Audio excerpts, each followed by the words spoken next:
bien sûr. D'accord, dans ce cas, on commence avec Alice. Allons-y, il n'y a pas de problème. Bonsoir et bonjour du préfet. Le C'est la préfet. dernière fois. Hein. Voilà. C'est quoi? Tout est levé sur moi le matin. Le Voilà. préfet du Vourim m'a envoyé un message là tout à l'heure. Ah. Il m'a dit, salut ton patron. Ah voilà. Ah, mais oui. Tu ne veux pas? Ah, Salut, Cyril Bojiko répond au préfet du Vouri. mais oui. Bonjour, monsieur le préfet. Alors, mais oui. comment? Bon, si elle dit le gouverneur t'envoie le bonjour, tu refuses. Bonjour, monsieur le gouverneur. De la région du littoral. C'est tout. Du sud-ouest Et- aussi. Vous Oui. oubliez qu'on nous Du écoute dans centre. plusieurs régions. Oui. Précise C'est quel que tu préfet. as fait là, c'est quoi? Non, je suis en train de construire une chorale. Je cherche les meilleurs choristes de la ville. Tu sais, la voix du Sénat qui nous manque beaucoup. Non, il y a la communauté J'ai humaine, non? trouvé un Ils ont bon une- chanteur de cantique. Alors que ça fait la Philharmonique. Voilà. Il va à Diwa. Donc, on va créer la chorale. Avec lui. Oui, mais pas les poula de celui-ci. Ah. Dans une vraie chorale. On est en train de sortir un single pour la canne. C'est tout ce qui vous reste. On va vous éliminer au premier C'est tour. tout ce qui vous reste. Alice Magajo, rebonjour. Bonjour Marie-Flore, bonjour particulier à Monsieur Cyril Cyril Boudjiko. Bonjour, Maman Alice. C'est la première fois que je partage un plateau avec lui. Je suis Oui, mais chez c'est lui vrai. tous les jours, mais je le vois rarement. Donc je ne sais pas si je suis particulièrement béni aujourd'hui ou alors c'est les fouets qu'on a apprêtés pour me finir. En tout cas, on va s'exercer. Donc, On toi va aussi- s'essayer. Toi aussi, tu es c'est Moi aussi, je suis Bouddha. Et j'ai cru que mon nom allait sortir pour les motos, mais rien du tout. Donc voilà quoi. Je ne suis pas l'enfant aimé du pays.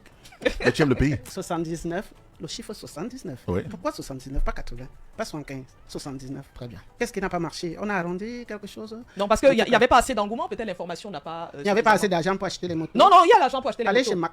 Macat, Même chez Macat, Macat. Macat. Et voilà, Mac, il y Mac, a encore c'est- les motos là-bas. Ouais. Donc voilà quoi. Alice Magajo, vous avez rejoint notre studio aujourd'hui, mais une remarque sur le terrain avant d'arriver ici, c'est que la ville de Douala, précisément, puisque nous produisons à partir de Douala, a recommencé à être saturée d'ordures. Exemple simple, marché de Bonamou Je croyais être le seul à voir ça.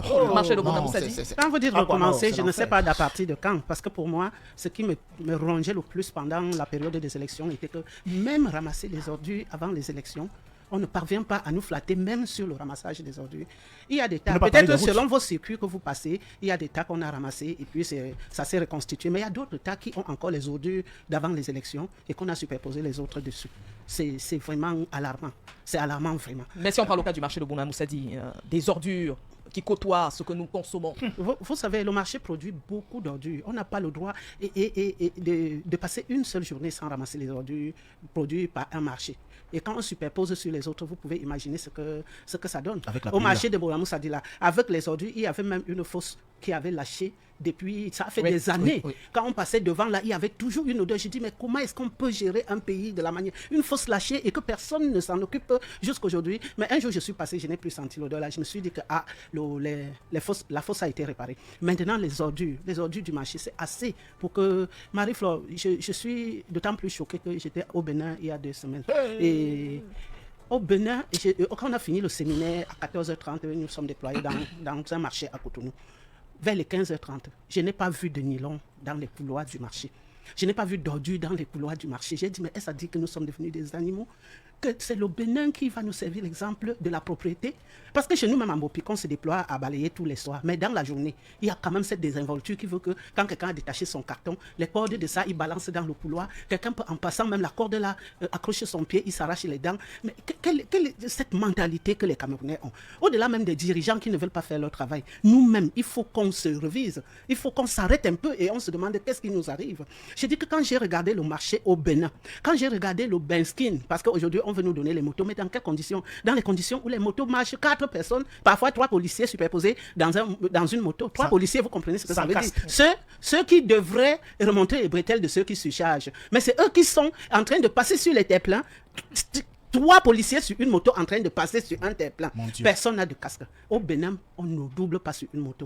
Et chaque motoman a le casque pour son passager. On ne peut pas vous attraper en train de conduire une moto avec quelqu'un qui n'a pas de casque sur la moto. Mais pour revenir sur le c'est marché, vérité. Alice Magajo, est-ce que ce ne sont pas aux commerçants eux-mêmes, non seulement de s'organiser, mais également d'exiger que ces ordures soient ramassées?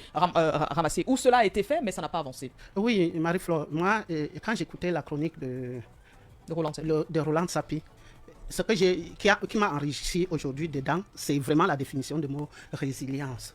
J'ai toujours demandé que ce mot résilience qui revient dans tous les langages, dans toutes les bouches, qu'est-ce que ça signifie? Mais est-ce que la résilience va faire que nous ne sachions pas qu'il y a des devoirs régaliens? Je veux bien que les commerçants soient résilients. Et c'est ce que nous faisons depuis 25 ans que nous coordonnons les commerçants du marché Mopi.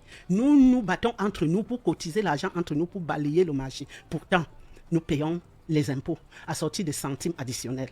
Parce que centimes additionnels communal, quand on dit que la TVA, c'est 19,25%, en fait, la TVA, qui est cette taxe qui est assez lourde et que tout le monde subit, surtout qui était destinée au consommateur final, est de 18%.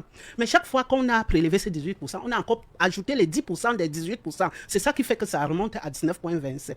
Centimes additionnels communal, c'est cet argent-là destiné à la commune pour pouvoir faire son devoir régalien. Et le premier devoir régalien d'une commune, c'est l'enlèvement des ordures. Je veux bien que nous voyons la part des commerçants désinvoltes qui lancent les nylons, comme je vous ai dit, dans les couloirs d'une manière désinvolte. Mais quand tu les approches, quelquefois, ils disent que je paye les impôts et je paye les centimes additionnels. Il y avait ce fameux droit de place qu'on vient d'éradiquer. Mais il y avait au-dessus de cela un droit de place de 4 000 francs par mois par le nombre des commerçants qui étaient destinés à enlever les ordures. Mais parfois, nous nous battons à enlever ces ordures, mettre en bordure de la route et on n'a pas Isaac qui va venir ramasser. Donc, je veux bien comprendre, je veux bien accuser les commerçants. Et je les accuse d'ailleurs parce que moi, ça ne rime pas avec la saleté. Je ne supporte pas des endroits sales et je le dis à tout moment que nous nous retrouvons entre nous les commerçants. Mais n'empêche qu'il y a quelqu'un qui a un devoir de le faire. On ne va pas être dans la résilience au point d'oublier qu'un État existe et qui a un devoir régalien d'enlèvement des ordures, d'adduction d'eau potable, des toilettes publiques et que sais-je encore. Cyril Bojiko, lorsque vous écoutez Alice Maguedjo, je rappelle qu'Alice Maguedjo, c'est une dame, elle a quoi, 5 casquettes précisément, mais elle est présidente de 2 associations. Elle est présidente du syndicat des commerçants détaillants du Vouri. Elle est également présidente de l'association des commerçants du marché Mbopi. Au-delà de l'aspect commerce ou commerçante, les ordures dans la ville de Douala, qui prennent une ampleur véritablement. Est-ce à dire que les Camerounais, parce qu'il n'y a pas que Douala, même Yaoundé, on a écouté un reportage au journal de 7h tout à l'heure à Bafoussam, qui également lutte à sa manière contre ces ordures. Est-ce à dire que les Camerounais, en général, sont devenus, permettez l'expression, sales plutôt que ceux qui l'étaient avant, puisque ce sont nos villes qui sentent, qui ont une odeur répugnante, ce sont nos domiciles même, parce que parfois, lorsque l'entreprise en charge de la collecte des ordures ne passe pas, on peut bien imaginer que ça s'entasse. Mais il n'y a pas que la responsabilité de cette entreprise. Il y a également que les Camerounais eux-mêmes devraient s'organiser, comme c'est le cas notamment pour bref, comme on le demande aux commerçants. Mais la poubelle est un signe d'une faille de gouvernance, c'est tout, simplement. Une faille de gouvernance dans la mesure où même le bien-être. On ne devrait pas Camerounais... s'asseoir toute une émission pour parler de ramassage d'ordures. Non, c'est une faille de gouvernance parce que dans d'autres pays un peu plus sérieux, il faut le dire, que les mots blessent, mais les faits sont là. Les gens aujourd'hui sont en train de penser à l'avenir, au système éducatif des prochaines générations. Les gens discutent s'il faut financer la recherche spatiale. On réfléchit s'il faut subventionner l'agriculture. On réfléchit comment il faut ramener la diaspora, comment il faut créer des ambassades.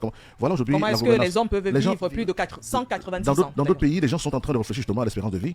Et voici, le Cameroun ne peut pas mettre en place un vaccin à lui, en fonction du prototype de notre biotope et de ce que nous consommons. Est-ce qu'on ne doit pas apprivoiser la médecine? Ce sont des réflexions stratégiques. On est aujourd'hui dans le débat d'idées et les pays un peu plus sérieux financent la recherche, financent le développement. Ne financent pas l'assainissement, ne financent pas le ramassage des ordures, ne financent pas les dons des motos, ne financent pas les histoires comme ça. On n'est pas là. Qu'est-ce que c'est? On parle de quoi? Douala s'appelait en 90 Petit Paris. Voilà, Bengue. Petit Paris. Aujourd'hui. De quoi on parle aujourd'hui? On parle des ordures en 2025. C'est-à-dire que c'est devenu un casse-tête où on va s'asseoir tout un gouvernement avec Django et ses ministres pour les rendre compte à peu bien de comment on fait pour ramasser les ordures. Bon, depuis 1 an que nous cotons la poubelle, qu'est-ce qui se passe? Qu'est-ce qui ne marche pas? Ce n'est pas Isaac le problème. Ce n'est pas Coutès le problème. C'est notre modèle social qui est le problème. Comment pense-t-on le Cameroun? Qui pense le Cameroun? Je vous l'ai toujours dit, des dirigeants rassasiés ne sont pas sensibles à tout ce que vous pouvez voter. Quand vous empêchez à ces dirigeants de dormir, soit ils vous appellent pour vous menacer, ils vous font asseoir avec des hommes en tenue pour vous dire la force revient dans la loi, mais les mêmes côtoient les mêmes poubelles que vous. Vous posez un problème de conjoncture générale, on a fait un problème particulier. Parce que les dirigeants rassasiés sont forcément arrogants. Et ils ne souhaitent pas qu'on soit impertinent. Et les médias sont impertinents. Vous empêchez aux gens de ronfler. Quand ils ont fini de manger, ils veulent siester. Ils veulent se reposer. Vous les embêtez avec les il n'y a pas le courant ici. Il n'y a pas l'eau là-bas. Il n'y a pas les ordures là-bas. C'est ça aujourd'hui. Même les choses qui relèvent du bien-être quotidien, le petit confort du Camerounais, qui ne peut pas mettre 3 repas par jour. Mais demande simplement à ne pas côtoyer les souris. Parce que même le peu de repas qui gagne à la souris, j'ai mangé. Qu'est-ce que ça fait lorsque vous montez, vous décollez en avion, vous voyez Douala qui coupe sur le poids des poubelles? La saleté, on a atteint un niveau d'insalubrité que nous sommes tous des porcs. Voilà où on nous a amené. La déshumanisation du citoyen camerounais. Comment se comporte le Camerounais qui parle? Vous parlez du Bénin. Je vous dis qu'on était au Bénin il y a quelques années. Ouais. Repartez aujourd'hui là-bas. C'est le jour et la nuit. Les gens font des photos à Cotonou, ils disent qu'ils sont à Johannesburg. Tu acceptes? Très bien. Mais qu'est-ce que les talons ont fait en 14 ans? Qu'est-ce qu'ils ont fait? La place des Amazones. Je ne sais pas comment ça se passe. La place de la culture est là. Vous avez le stade de football là-bas. Qu'est-ce qu'ils ont fait au Bénin? Qu'est-ce que nous ne faisons pas au Cameroun? Et c'est ça qui fait parfois mal. Et c'est ça qui fait que la presse dérange, les médias et Balafon dérangent. Voilà. Parce que les gens construisent des stades à plus de 1000 milliards de francs CFA. À quoi servent ces stades? Qu'est-ce que les gars ont fait au Bénin? Simplement, ils ont trouvé le moyen de créer une sorte de marché artisanal autour des stades.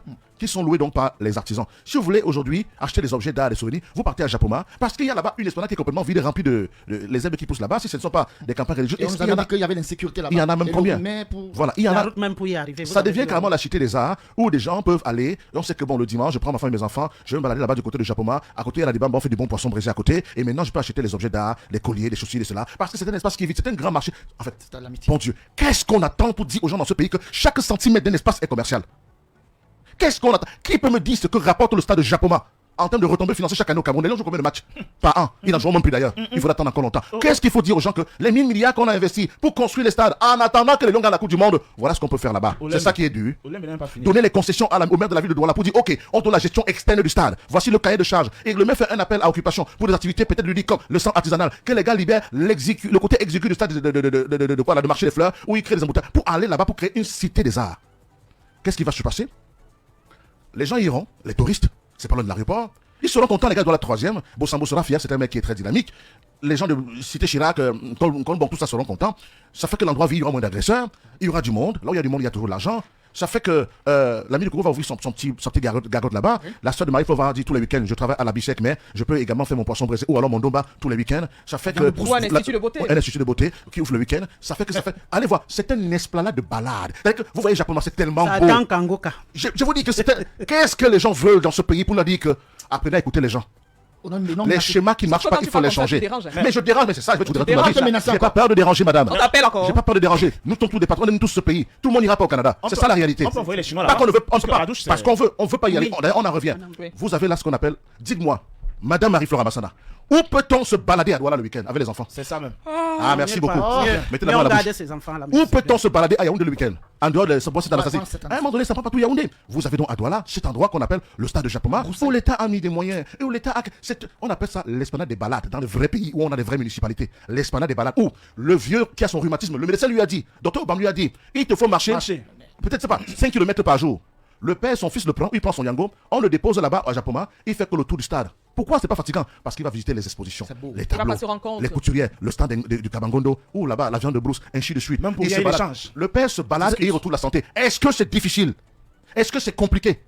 Et l'argent que ça va générer permettra justement de régler certains petits problèmes de confort des Camerounais. Si à un moment donné, l'État peut avoir ses conjonctures, c'est normal, ça arrive tous les pays du monde, parfois on a des problèmes d'argent, ça peut arriver. Mais on se demande, bon, ok, comment faire pour créer de l'argent? C'est là justement la création de l'argent qui n'est pas la seule. Et apprenez à écouter les gens, c'est pas être impertinent, mais je dis, c'est ça aussi malheureusement. Donc, ça fait que ça résout un problème. Même si à l'intérieur du stade, il n'y a pas de match de football, à l'extérieur du stade, il y a une activité. Marie-Flora Massana, vous étiez au Bénin. Vous avez vu ce que les gars font autour des stades. Il y a un dynamisme économique autour des stades. Et on nous a confié qu'avant, on agressait là-bas. Il y a Et même- le maire pour éradiquer Un ça. ancien président, notamment Lamoudou Kamil Kokozinsou, Bien sûr. avec qui ils ont bu, qui là, l'autre là. Yaya Boni. Yaya Boni. Docteur Yaya Avec Boni. qui ils ont bu. J'ai vu dans son snap. Il y a même une station de radio là-bas, la station de radio de la ville pour la jeunesse. Ouais. Donc, vous partez, Oui, vous pouvez faire carrément autour de Japon, Marie-Flora Massana, vous pouvez arriver un matin à 8h, vous partez à 18h sans vous sentir fatigué.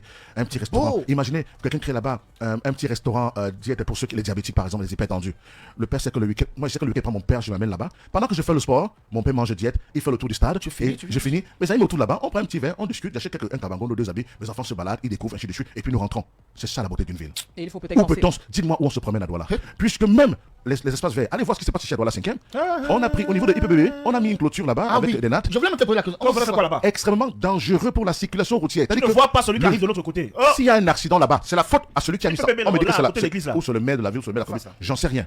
Comment peut-on obstruer la chaussée? C'est-à-dire que vous ne voyez pas le véhicule qui vient de l'autre côté. Donc, c'est-à-dire que c'est depuis des mois que c'est fermé. On vous dit, on attend de construire quelque chose à l'intérieur. Vous ne voyez pas une Quoi? plaque. La transparence dans la gestion des affaires de la cité. Espaces verts qu'on en a Vous même. vous rendez compte qu'on dit qu'on veut créer un parking. On veut construire. En attendant, enlevez ça que les gens circulent. N'attendez pas qu'il y ait une voiture qui écrase un moto d'action avec ses passagers en surcharge comme c'est la guerre. Pour commencer à dire qui a même mis ça. Parce qu'il faut Qui a d'abord même rouler, fait il faut ça. d'abord rouler, tu mets la tête de la voiture. Mais Pour c'est ça. voir celui qui va venir de Mais l'autre c'est côté. difficile de rouler quand on peut parler à Carrefour et tout. C'est difficile. Ça, c'est qui, donc? Mais allez voir ce qu'on est en train de faire là-bas. Non, à un moment donné, on se demande, même quand c'est compliqué à gérer, tapez GPT. Ils vont vous donner quelques idées. Et pendant ce temps, autant l'élection présidentielle a été animée, autant les élections municipales et législatives seront très animées. Non, Dans que l'État lâche du lest. Que l'État remette certaines concessions à des villes. Douala Décentralisation. la mairie de Douala mérite de gérer l'esplanade du stade, la réunification, l'esplanade du stade de Japoma. Maintenant, on remet avec l'ONIES, naturellement, avec l'ONIES. Et maintenant, on remet. Parce que vous avez aujourd'hui des commerçants qui occupent la chaussée.